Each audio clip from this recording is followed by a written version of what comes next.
The snow had been falling since dawn, covering the small town in a blanket of silence and white. From his bedroom window, Ethan, an 8-year-old boy with bright eyes and messy hair, watched the world turn into winter magic. Most kids would have been out playing already, building snow forts, throwing snowballs, laughing until their cheeks turned red. But Ethan didn't move, because this year, Christmas wasn't the same. His mom wasn't there to make cocoa or hang ornaments. She had passed away just 3 months earlier, and though his father tried to smile, the house felt quieter, emptier, colder. Ethan missed her laughter most. The way she used to say, "Snow days are meant for magic, Ethan." And that morning, as he stared at the snow, he whispered to himself, "Maybe I can make some magic today." He bundled up in his puffy red jacket and wool hat, grabbed his gloves, and ran outside. The world sparkled under a gray sky, every sound muffled by the snow. In the middle of the yard, Ethan began to roll a ball of snow, small at first, then bigger and bigger, until he could barely push it. He laughed breathlessly. "You're going to be the biggest snowman ever!" He made another ball for the middle, smaller for the head, stacked them carefully, then ran inside to grab a few things: a carrot from the fridge, 2 buttons, and one of his mom's scarves, her favorite blue one with tiny white stars.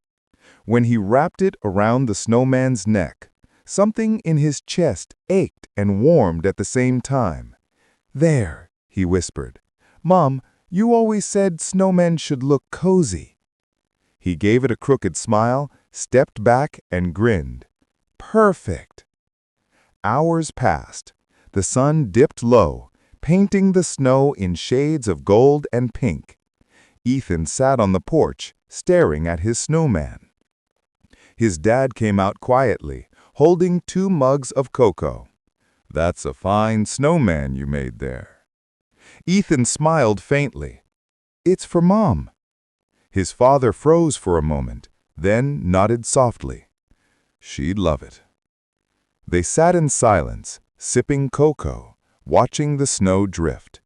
Then, just as the last light of day faded, something strange happened. Ethan blinked. The snowman. It moved. At first, he thought it was just the wind. But no, he saw it clearly. One of the snowman's stick arms lifted and waved. Ethan gasped, nearly spilling his cocoa. "Dad, did you see that?" His father turned, startled. "See what?" "The snowman, it waved at me." His father frowned, but before he could answer, a soft gust of wind swirled through the yard, carrying a faint sound, like laughter, a woman's laughter. Ethan froze. He knew that laughter. It was his mother's.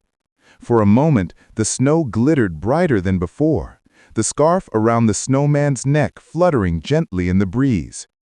Ethan's father stepped closer, eyes wide, whispering, "Amelia?" Then, just as quickly as it began, the wind calmed. The world was still again. But the snowman's arm, the one that had been raised, now pointed upward toward the night sky. And in that sky, the clouds parted just enough for one bright star to shine through. That night, Ethan couldn't stop smiling. He left the curtains open, watching the snowman glow faintly under the moonlight. Before bed, he whispered to himself, "Good night, Mom. I saw you." The next morning, the snowman had started to lean slightly, the scarf still tied nicely, the carrot still in place. But something new caught Ethan's eye. In the snow at its base, drawn by a finger, or maybe just the wind, were 3 small words: "Love you always." Ethan called for his dad, who came running, and when he saw the message, he knelt in silence, tears in his eyes. They didn't talk much after that. They didn't need to. Because somehow, They both knew that love hadn't left their home. It had just changed its shape. Every winter after that, Ethan built a snowman with a blue scarf. And every year when the first snow fell, his father would whisper, "Come on, son, let's go make some magic for Mom." And in the cold, quiet glow of winter, the two of them would build, laugh, and look to the sky, knowing she was still there, still watching, and still waving back. If this story touched your heart, don't forget to like, share, and subscribe. And tell me in the comments, do you believe love can still reach us, even from beyond? Because sometimes the magic we think we've lost is just waiting in the snow.